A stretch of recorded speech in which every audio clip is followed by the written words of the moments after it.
AK Musharaf MLA യും തത്സമയം ചേരുകയാണ്. ശ്രീ AK മഷ്റഫ്, ഇപ്പൊ നേരത്തെ കാർവാർ SP പറയുന്നുണ്ടായിരുന്നു ഈ അടിയൊഴുക്ക് വലിയ വെല്ലുവിളിയാണ് ഉയർത്തുന്നത്. അപ്പോൾ ആ കാര്യത്തിൽ ചില നീക്കങ്ങൾ നടത്തേണ്ടതുണ്ട്. ഈ ട്രക്ക് കുടുങ്ങിക്കിടക്കുന്ന ഭാഗം അത് പ്രത്യേകമായി പരിശോധിക്കണമെങ്കിൽ ഈ കുത്തൊഴുക്ക് തടസ്സമാണ്, അതുകൊണ്ട് അതൊന്ന് ബ്ലോക്ക് ചെയ്യേണ്ടതുണ്ട് എന്നതടക്കമുള്ള കാര്യങ്ങളാണ് ഈ കാർവാർ SP പറഞ്ഞത്. ആ ഘട്ടത്തിൽ അദ്ദേഹം പറഞ്ഞൊരു കാര്യമുണ്ട്, ഇത് മൈനർ ഇറിഗേഷൻ വകുപ്പൊക്കെ ഇതിനകത്ത് ഇടപെടേണ്ടതുണ്ട്, സർക്കാരിൻ്റെ അനുമതികൾ വേണ്ടതുണ്ട് എന്ന്. ഇത്തരം നൂലാമാലകൾ ഉണ്ടോ ഇനി ഈ കാര്യത്തിൽ? തീർച്ചയായും നമ്മളെ സംബന്ധിച്ചിടത്തോളം ഒരുപാട് ദിവസങ്ങളായി, ഞാനിപ്പോൾ 5 ദിവസമായി ഇവിടെ അർജുൻ്റെ ഈ തെരച്ചിലുമായി ബന്ധപ്പെട്ടുകൊണ്ട് കേരളത്തിലൊരു MLA ആയി ഇവിടെ നിൽക്കുന്ന ഒരാളാണ്. രാവിലെയൊക്കെ വരുമ്പോൾ മാധ്യമപ്രവർത്തകർ ചോദിക്കുമ്പോൾ പ്രതീക്ഷയുടെ വാക്കുകൾ പറയും. രാത്രി നിരാശയോടുകൂടി ഇന്നലെയും മടങ്ങിപ്പോയ ഒരാളാണ്. ഈ ബൂം വന്നു എന്ന് പറയുമ്പോൾ നമ്മൾ വലിയ പ്രതീക്ഷ വെച്ച് പുലർത്തിയൊരു കാര്യമാണ്, നമുക്ക് എന്തായാലും ട്രക്ക് കണ്ടെത്താൻ കഴിയുമെന്ന്. ബൂമിൻ്റെ തെരച്ചിൽ ആരംഭിച്ചപ്പോഴും നമുക്ക് റിസൾട്ട് കിട്ടാൻ നിരാശയിൽ നിൽക്കുമ്പോഴാണ് ഒരു 4 മണി സമയത്ത് പെട്ടെന്ന് ഞാനും സതീഷ് MLA യും ഭക്ഷണം പോലും കഴിച്ചിട്ടില്ല, പുറത്തു പോയി പെട്ടെന്ന് വിളിച്ച് പറഞ്ഞു തിരിച്ചു വരാൻ. DC യും ഞാനും സതീഷ് MLA യും SP യും ഞങ്ങൾ ജാക്കറ്റ് ധരിച്ച് ഈ ഗംഗാവളി പുഴയിൽ ഈ ലൊക്കേഷൻ കാണാൻ വേണ്ടി ഞങ്ങൾ പോയിരുന്നു. ദൂരെ നിന്ന് നമ്മൾ മീഡിയയിൽ കാണുന്നത് പോലെയല്ല ഗംഗാളി. ഞാനത് ആ ബോട്ടിലൂടെ രക്ഷാപ്രവർത്തകരുടെ കൂടെ SDRFൻ്റെ ടീമിൻ്റെ നേവിയുടെ ടീമിൻ്റെ കൂടെ സഞ്ചരിച്ചപ്പോൾ ഭീകരമാണ് അവിടുത്തെ അവസ്ഥ. ആ ലൊക്കേഷൻ്റെ അടുത്ത് ഞങ്ങൾ എത്തി. ഏതായാലും നമ്മളെ സംബന്ധിച്ചിടത്തോളം ട്രക്ക് കണ്ടെത്തി എന്നുള്ളത് 100% അത് സ്ഥിരീകരിക്കപ്പെട്ട ഒരു കാര്യമാണ്. കാരണം കർണാടകത്തിൻ്റെ റവന്യൂ മന്ത്രി ഏറ്റവും ആദ്യം ലോകത്തോട് വിളിച്ചു പറഞ്ഞ എക്സൽ കുറിച്ചത് അദ്ദേഹമാണ്. അദ്ദേഹം ഇതിൻ്റെ ഓരോ നിമിഷങ്ങളിലും ഇത് ഒബ്സർവ് ചെയ്യുന്ന, ഇതിൻ്റെ ഈ മീറ്റിങ്ങുകളിലൊക്കെ പങ്കെടുക്കുന്ന ഒരാളാണ്. നമ്മളെ സംബന്ധിച്ചിടത്തോളം ഇന്ന് രാവിലെ കർണാടകത്തിൻ്റെ ചീഫ് സെക്രട്ടറി വിളിച്ചേർത്ത യോഗത്തിൽ ഞാനും പങ്കെടുത്തിരുന്നു. കേരളത്തിലൊരു MLA അതിനെ പങ്കെടുപ്പിച്ചതാണ്. ഇറിഗേഷൻ ടീം എല്ലാ ടീമുകളെയും ഏകോപിപ്പിച്ചുകൊണ്ടാണ് ആ മീറ്റിംഗ് നടത്തിയത്. SP മീഡിയക്കാരെ കാണുമ്പോൾ ഞാനും തൊട്ടടുത്തുണ്ടായിരുന്നു. ഒരു നൂലാമാലയുമില്ല. കർണാടകം വലിയ ഒരു ചാലഞ്ചായി ഏറ്റെടുത്തൊരു വിഷയമാണിത്. കർണാടകത്തെ സംബന്ധിച്ചിടത്തോളം ഇത് അർജുൻ്റെ തെരച്ചിൽ ഓരോ ദിവസം പിന്നിടുമ്പോഴും അവരുടെ മുമ്പിൽ അവർ തോൽക്കുന്ന, ഭയപ്പെടുന്ന ഒരവസ്ഥയായിരുന്നു. അവരെ സംബന്ധിച്ചിടത്തോളം അവർ നാളെ ഏറ്റവും വേഗതയിൽ നമ്മുടെ ട്രക്ക്, നമ്മുടെ പ്രിയപ്പെട്ട അർജുനെ കണ്ടെത്തുന്ന കാര്യത്തിലേക്കുള്ള ചർച്ചയാണ്. ഞങ്ങൾ ഈ പുഴയിലെ ഗംഗാവളി പുഴയിലേക്ക് പോയി മടങ്ങി വന്നതിന് ശേഷം വീണ്ടും കാലാവസ്ഥ വിപരീതമായി, നല്ല മഴ തുടങ്ങി. കുട പിടിച്ച് DC യുടെയും SP യുടെയും സാന്നിധ്യത്തിൽ MLA യുടെ നടന്ന യോഗത്തിൽ ഞാനും പങ്കെടുത്തിരുന്നു. അവരിപ്പോൾ ഉദ്ദേശിക്കുന്ന ഏറ്റവും നല്ല വൈദഗ്ധ്യം നേടിയ ഒരാൾ മുങ്ങി ഈ ട്രക്കിലേക്ക് ഒരു അവരുടെ ടെക്നിക്കലായിട്ടുള്ള എന്തെങ്കിലും ഘടിപ്പിച്ച് അത് പുറത്തെടുക്കാനുള്ള ഒരു ശ്രമത്തിൻ്റെ ചർച്ചയിലാണ്. ഇന്നവർ അടിയന്തരമായി കൺട്രോൾ റൂം തുറന്നു അങ്കോല ഇൻ്റർനാഷണൽ ഹോട്ടലിൽ വെച്ചിട്ട് ഒരു അപ്ഡേഷൻ കൊടുക്കാൻ തുടങ്ങി. അവരെ സംബന്ധിച്ചിടത്തോളം ഇന്നലെ വരെ ഒരു മീഡിയക്ക് മുമ്പിലും ഇവരുടെ DC യോ SP യോ പ്രത്യക്ഷപ്പെട്ടിരുന്നില്ല. ഇന്ന് അവർ ഔദ്യോഗികമായി ഞാനും സതീഷ് സൈൽ MLA യും പങ്കെടുക്കുന്ന പത്രസമ്മേളനത്തിൽ അവർ ഞങ്ങളും കൂടെ വരുന്നുണ്ട് എന്നാണ് നമ്മുടെ പത്രസമ്മേളനത്തിൽ പങ്കെടുത്തത്. നമ്മളെ സംബന്ധിച്ചിടത്തോളം നമ്മളൊക്കെ പ്രാർത്ഥിച്ച മുഴുവൻ കേരളീയരും, ലോകത്തുള്ള ആളുകൾ മുഴുവൻ അർജുനു വേണ്ടിയുള്ള പ്രാർത്ഥനയിലായിരുന്നു. നാളെ എന്തായാലും നമുക്ക് അർജുനെ ഒരു ഉച്ചയ്ക്ക് മുമ്പായി നമുക്ക് ലഭിക്കുമെന്ന് പ്രതീക്ഷിക്കാം. ട്രക്ക് കണ്ടെത്തി എന്നുള്ളത് 100% ഉറപ്പാണ്. അതിൻ്റെ കൃത്യമായി വെളിപ്പെടുത്താത്ത രേഖകൾ പോലും അവരുടെ കൈവശമുണ്ട്. നാളെ എല്ലാ സംവിധാനങ്ങളും നേരത്തെ സൂചിപ്പിച്ചതുപോലെ അവരത് പറയുമ്പോഴും അവരുടെ 2 ജീവനുകൾ കൂടി അവർക്ക് കിട്ടാൻ ബാക്കിയുണ്ട്. അതിൻ്റെ ശ്രമം കൂടി അവർക്ക് തുടരേണ്ടതുണ്ട്. പക്ഷേ ഇത്രയും നല്ല തെരച്ചിലും കാര്യങ്ങളൊക്കെ ഉണ്ടായത് അർജുനു വേണ്ടിയാണ് എന്നുള്ളത് നമുക്കൊക്കെ അറിയാവുന്ന ഒരു കാര്യമാണ്. AK മഷ്റഫ്, ഇപ്പോൾ ഈ നാളെ ഡ്രോൺ വർക്ക് സ്റ്റേഷൻ അവിടെ സ്ഥാപിക്കേണ്ടതുണ്ട്, അത്തരം നടപടിക്രമങ്ങൾ പൂർത്തിയാക്കേണ്ടതുണ്ട് എന്ന് SP പറയുന്നുണ്ടായിരുന്നു. എന്നിട്ടൊരു 7 മണിയോടുകൂടി അല്ലെങ്കിൽ 8 മണിയോടുകൂടി പരമാവധി വീണ്ടും ഈ ദൗത്യത്തിന് തുടക്കം കുറിക്കാൻ കഴിയുമെന്നുമാണ് അദ്ദേഹം പറഞ്ഞത്. എന്തൊക്കെ നടപടിക്രമങ്ങൾ നാളെ രാവിലെ മുതൽ വേണ്ടിവരും എന്നാണ് താങ്കളുടെ മനസ്സിലാക്കൽ? ഇന്ന് രാത്രി ഇതുവരെ അവർ ഒരു 5:30 ആകുമ്പോൾ അവരുടെ രക്ഷാപ്രവർത്തനം അവസാനിപ്പിച്ച് മടങ്ങിയ നാളുകളാണ്. 9 ദിവസം കടന്നുപോയത്. ഇന്നവർ രാത്രിയും നാളെയുടെ വർക്കിന് വേണ്ടിയിട്ടുള്ള വീണ്ടും ഒരു ബൂം ഒരു 12 മണി 1 മണിയോട് കൂടി രാത്രി ഇവിടെ എത്തുന്നുണ്ട്. നാളെ അവർ ചെയ്യുന്നൊരു കാര്യം എന്ന് പറയുന്നത്, ഇനി അവരുടെ ഒറ്റ ലക്ഷ്യം എന്ന് പറയുന്നത് ഈ ട്രക്ക് മുകളിലേക്ക് പൊക്കാനുള്ള ഒരു ശ്രമമാണ്. ഡ്രോണൊക്കെ നേരിട്ട് ബുക്ക് ചെയ്തൊരു സാധനമാണ്. വിമാനത്തിൽ കൊണ്ടുവരാൻ കഴിയാത്തൊരു സാഹചര്യമുണ്ടായി. രാജധാനി എക്സ്പ്രസ്സിലാണ് കയറ്റി, നാളെ എത്തുന്നുണ്ട്.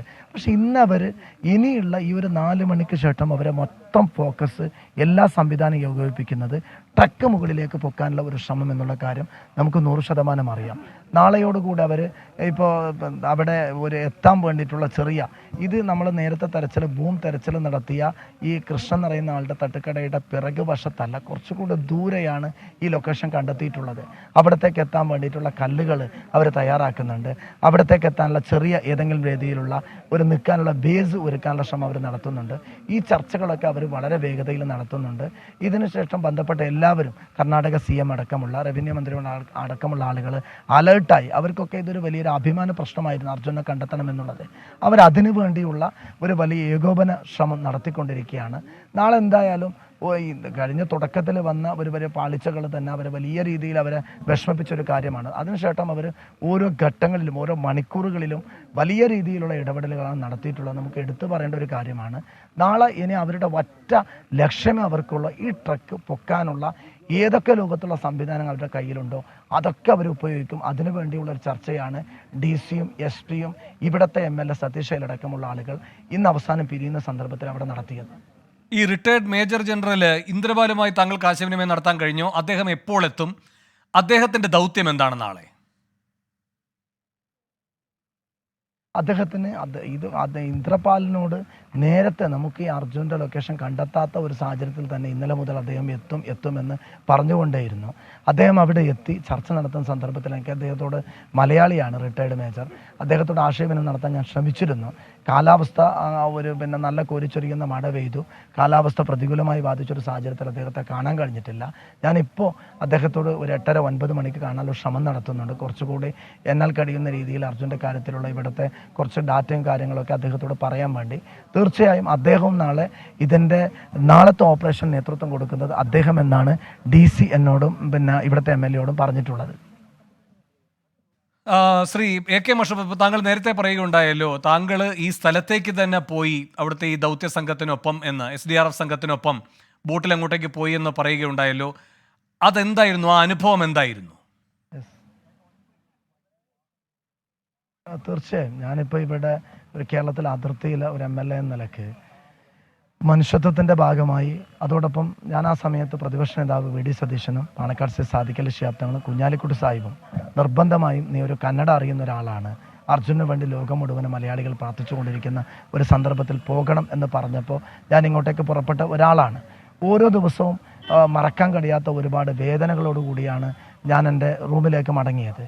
ഇന്ന് പുലർച്ചെ വരുന്ന സമയത്തൊക്കെ എത്രമാത്രം എന്ന് വെച്ചാൽ സതീഷ് MLA അടക്കമുള്ള ആളുകൾ വിശ്വാസപരമായി പൂജാകർമ്മങ്ങളൊക്കെ നടത്തിക്കൊണ്ടാണ് അവർ ഇന്ന് നമ്മുടെ ഭൂം മിഷനൊക്കെ ഇറക്കുന്നത്. അതൊക്കെ കാണുമ്പോൾ അവരൊക്കെ പറയുന്നത് വല്ലാത്ത രീതിയിൽ അർജുനു വേണ്ടിയുള്ള ഒരു വലിയ ശ്രമം അവരൊക്കെ നടത്തിയിട്ടുണ്ട്. ശരിയാണ്. ഈ ഗംഗാവലി പുഴയുടെ സ്വഭാവമാണല്ലോ ഇപ്പോൾ ഏറ്റവും വലിയ വെല്ലുവിളിയായിരിക്കുന്നത്. അതിലൂടെ യാത്ര ചെയ്തപ്പോൾ താങ്കൾക്കുണ്ടായ അനുഭവം എന്താണ്? തീർച്ചയായും ഗംഗാവലി പുഴയിലേക്ക് ദൂരെ നിന്ന് കണ്ട ഒരു പുഴയല്ല. അതിലേക്ക് പോകുമ്പോൾ സത്യത്തിന് ഞങ്ങളൊക്കെ ഇങ്ങനെ നെഞ്ചിടിപ്പെടും. വല്ലാതെ ഭീകരമായ ഒരു വെള്ളച്ചാട്ടമാണ്, വലിയ ആഴം. എന്നോട് ഞങ്ങളൊക്കെ ധൈര്യസമേതം ഇരുന്ന് സഞ്ചരിച്ചു. തീർച്ചയായും നമ്മൾ ദൂരെ നിന്ന് കാണുന്ന ഒരു വെള്ളച്ചാട്ടം ഒന്നുമല്ല, ഭീകരമാണ് അതിൻ്റെ അവസ്ഥ. പക്ഷേ അത് നാളെ എന്തായാലും നമ്മുടെ ഈ ട്രക്ക് പൊക്കുന്ന കാര്യത്തിലൊരു തടസ്സം ഉണ്ടാവില്ല. കാരണം ആ പഴുതുകളൊക്കെ അടച്ചുകൊണ്ടുള്ള ഒരു ഏകോപനമാണ് ജില്ലാ ഭരണകൂടം DC-യുടെ നേതൃത്വത്തിൽ അവർ നടത്താൻ തീരുമാനിച്ചിട്ടുള്ളത്. ആ ആക്ഷൻ പ്ലാനിനെ പറ്റി എന്തെങ്കിലും അറിവുണ്ടോ? കാരണം വലിയ ഒഴുക്കാണ്. ഇപ്പോൾ SP ഒക്കെ പറയുന്നുണ്ട് അത് നാളെയും ഇപ്പോൾ ആ സാഹചര്യം തന്നെയായിരിക്കും തുടരുക എന്നതാണ് കാലാവസ്ഥാ പ്രവചനവും. അപ്പോൾ എന്താണ് ഈ ആക്ഷൻ പ്ലാനായി താങ്കൾക്ക് അറിയാൻ കഴിയുന്നത്? പ്രത്യേകിച്ചും ഈ പറയുന്ന ഒഴുക്ക് ഈ പ്രത്യേക ദൗത്യം നിർവഹിക്കേണ്ട സ്ഥലത്ത് തടയുക എന്ന് പറയുന്നത് വലിയ വെല്ലുവിളിയാണ്. അത് ആരെയാണ് ഏറ്റെടുക്കുക? ഇപ്പോൾ ഒരു വിഭാഗം പറയുന്നുണ്ടായിരുന്നു, ഞങ്ങളെ സംബന്ധിച്ച് ഇത് ക്ലിയർ ചെയ്യുക എന്ന ദൗത്യമാണ് ഞങ്ങൾക്കുള്ളത്, റെസ്ക്യൂ എന്ന് പറയുന്നത് ഞങ്ങളുടേതല്ല. മറ്റൊരു കൂട്ടർ പറയുന്നു, ഇവർ ക്ലിയർ ചെയ്ത് കഴിഞ്ഞാലാണ് റെസ്ക്യൂ ഓപ്പറേഷൻ ഞങ്ങൾക്ക് സാധ്യമാവും. ഇങ്ങനെ വേർതിരിഞ്ഞ് നിൽക്കുന്നുണ്ടല്ലോ. അപ്പോൾ അതിനേക്കാൾ വലിയ വെല്ലുവിളി നിറഞ്ഞതാണ് ഈ പ്രത്യേകമായ കുത്തൊഴുക്കുള്ള സ്ഥലം, ഈ ട്രക്ക് ലൊക്കേറ്റ് ചെയ്യപ്പെട്ടിരിക്കുന്ന സ്ഥലത്തെ ഒഴുക്ക് നിയന്ത്രിച്ച് നിർത്തുക എന്നത്. അത് ആരേറ്റെടുക്കാനിരിക്കുന്ന ദൗത്യമാണ്? നമ്മളെ സംബന്ധിച്ചിടത്തോളം നിങ്ങൾ പറയുന്ന ഈ വെല്ലുവിളികളൊക്കെ നമ്മുടെ മുമ്പിലുണ്ട്. അതിനപ്പുറം ഈ വിഷയത്തിൽ 9 ദിവസമായി അർജുൻ എന്ന് പറയുന്ന ഒരു മനുഷ്യന് മാത്രമല്ല, ഒരു വലിയ ട്രക്ക്, അതിനകത്ത് 300 കഷ്ണങ്ങൾ, 3 ഫീറ്റിൻ്റെ മരക്കഷ്ണങ്ങളൊക്കെയുള്ള ഒരു മിസ്സിംഗ് ആണ്. ഞാൻ നേരത്തെ സൂചിപ്പിച്ചതുപോലെ നാളെ ഇതൊന്നും ഇവിടുത്തെ ഭരണകൂടം, കർണാടക മുഖ്യമന്ത്രി അടക്കം, മുഖ്യമന്ത്രി വിസിറ്റ് ചെയ്തതിന് ശേഷം കോഴിക്കോട് MP കെ രാഘവനും ഞാനും അർജുൻ്റെക്കാരെ മാത്രം അദ്ദേഹത്തോട് ഇവിടുത്തെ അങ്കോല ഗസ്റ്റ് ഹൗസിൽ ബോധിപ്പിച്ചിരുന്നു. അദ്ദേഹം അപ്പോൾ പറഞ്ഞത് ഇവിടുത്തെ MLA നിയമസഭയിൽ വരണ്ടെന്ന് പറഞ്ഞു. അദ്ദേഹം കോർഡിനേറ്റ് ചെയ്യാൻ പറഞ്ഞു. അദ്ദേഹം കൃത്യമായ ഉത്തരവാദിത്വം നിർവഹിച്ചിട്ടുണ്ട്. ഞാൻ പറഞ്ഞു ഈ ചാലഞ്ചസിനെയൊക്കെ ഏതൊക്കെ ടെക്നോളജി ഇപ്പം നാളെ ഡ്രോൺ എത്തുന്നുണ്ട്, അതോടൊപ്പം അവർ എല്ലാ സംവിധാനവും ഉപയോഗിച്ചുകൊണ്ട് ട്രക്ക് പൊക്കുന്ന കാര്യത്തിൽ നിങ്ങൾ പറയുന്ന വെല്ലുവിളികളൊക്കെ ഞാനും അത് മനസ്സിലാക്കുന്നുണ്ട്. പക്ഷെ അതൊക്കെ തരണം ചെയ്തുകൊണ്ടുള്ള ഒരു ഏകോപനവും ഒരു ലീഡർഷിപ്പും എടുത്തിട്ട് ഇത് അവർ അതിജീവിക്കുമെന്നുള്ള കാര്യത്തിൽ ഒരു തർക്കവും വേണ്ട, ഒരു സംശയവും വേണ്ട. ശ്രീ അഷ്റഫ് MLA, ഇപ്പം നേരത്തെ താങ്കളെ പോലെ തന്നെ ഈ കാര്യങ്ങളിലെല്ലാം സജീവമായി പങ്കെടുക്കുന്ന മറ്റൊരാളാണ് ഈ രഞ്ജിത്ത് ഇസ്രായേൽ. ഈ രഞ്ജിത്ത് കഴിഞ്ഞ ദിവസങ്ങളിലൊക്കെ പറയുന്നുണ്ടായിരുന്നു, ഒരു പക്ഷേ ഈ പറയുന്നത് പോലെ വെള്ളത്തിലേക്ക് ഈ ട്രക്ക് പോയിട്ടുണ്ടെങ്കിൽ, അർജുൻ ഓടിച്ച ട്രക്ക് വെള്ളത്തിലേക്ക് പോയിട്ടുണ്ടെങ്കിൽ, അവിടെ നിർത്തിയിട്ടിരുന്ന ട്രക്ക് ഈ മലവെള്ളപ്പാച്ചിലിൽ വെള്ളത്തിലേക്ക് പോയിട്ടുണ്ട് എങ്കിൽ സ്വാഭാവികമായും പിന്നെ ഈ ഫോൺ റിങ് ചെയ്യാനുള്ള സാധ്യത തുലോം പരിമിതമാണ്, ഇല്ല എന്ന് തന്നെ പറയാം. മാത്രവുമല്ല വലിയ വെള്ളപ്പാച്ചിലാണ്. ഇപ്പോൾ നമ്മൾ ആ ടാങ്കർ ലോറിയുടെയൊക്കെ സ്ഥിതി കണ്ടതുമാണല്ലോ. മാത്രവുമല്ല കിലോമീറ്ററുകൾ അപ്പുറത്ത് നിന്ന് മൃതദേഹം കിട്ടിയ അനുഭവം നമ്മുടെ മുന്നിലുണ്ട്. അപ്പോൾ അങ്ങനെ വരുമ്പോൾ ഈ ട്രക്ക് ഈ പറയുന്നത് പോലെ എത്ര സുരക്ഷിതമാണ് എന്ന് പറഞ്ഞാലും അതിലേക്ക് അതിൻ്റെ ഗ്ലാസുകൾ തകരാനുള്ള സാധ്യത, അതിൽ വെള്ളം കയറാനുള്ള സാധ്യത, മൊബൈലടക്കം പ്രവർത്തിക്കാത്ത സാഹചര്യം, ഇതൊക്കെ ചൂണ്ടിക്കാട്ടുകയുണ്ടായി രഞ്ജിത്ത്. അപ്പോൾ ഈ പറയുന്ന ട്രക്കിനകത്ത് ഇപ്പോഴും ഈ ട്രക്കിന് വലിയ കേടുപാടുകൾ ഉണ്ടായിട്ടുണ്ടാകില്ല എന്ന് നിങ്ങൾ കരുതുന്നുണ്ടോ? ഈ ട്രക്കിനകത്ത് ഇപ്പോഴും അർജുൻ കുടുങ്ങിക്കിടപ്പുണ്ടാകുമെന്ന പ്രതീക്ഷ താങ്കൾക്കുണ്ടോ? 100%.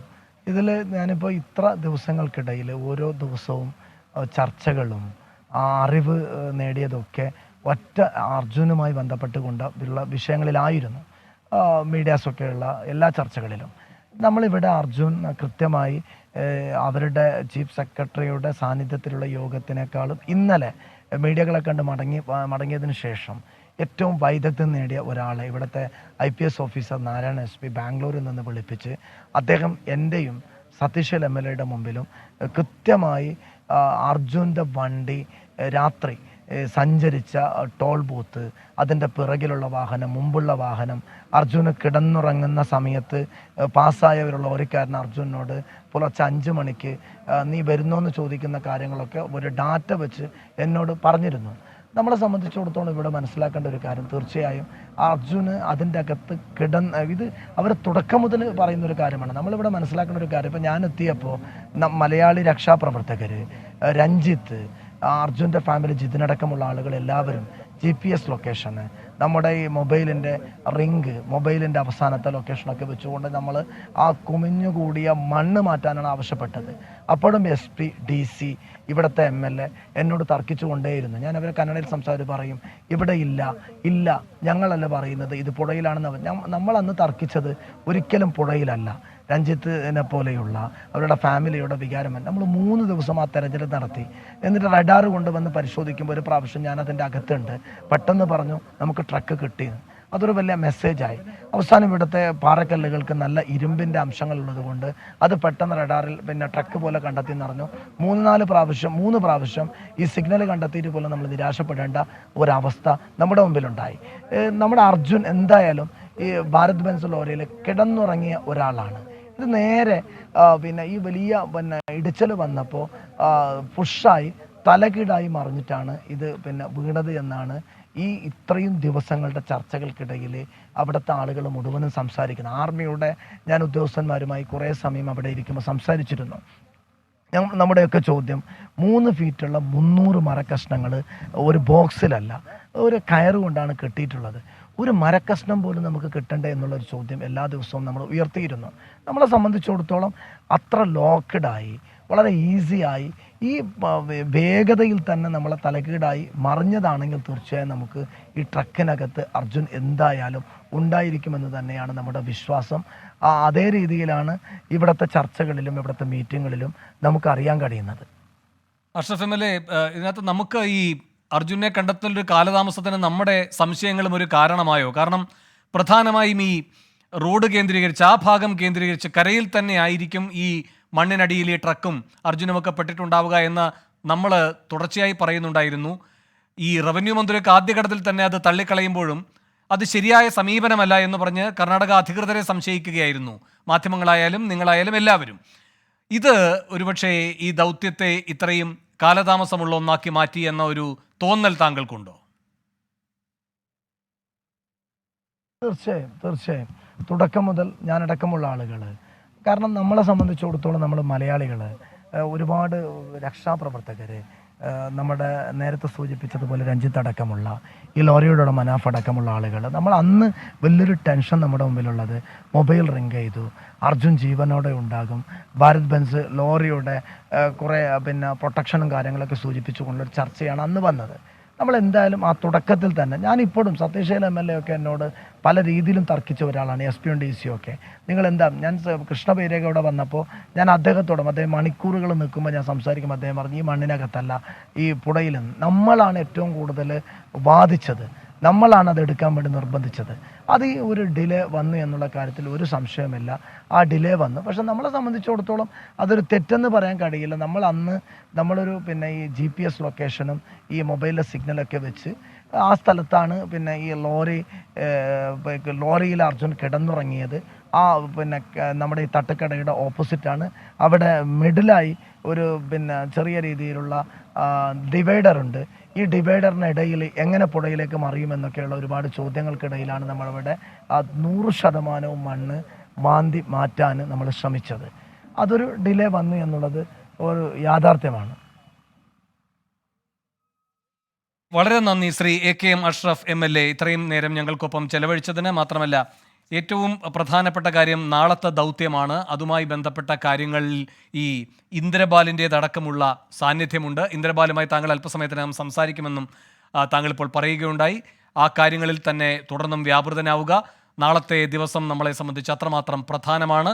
താങ്കൾ പുലർത്തുന്ന ആത്മവിശ്വാസവും പ്രതീക്ഷയും അത് കേരളക്കര ഇപ്പോൾ കേൾക്കുന്ന ഒരു കാര്യവും കൂടിയാണ് പ്രതീക്ഷയോടെ. വളരെ നന്ദി ശ്രീ അഷ്റഫ്, ഇത്രയും സമയം ഞങ്ങളോട് ചെലവഴിച്ചതിന്.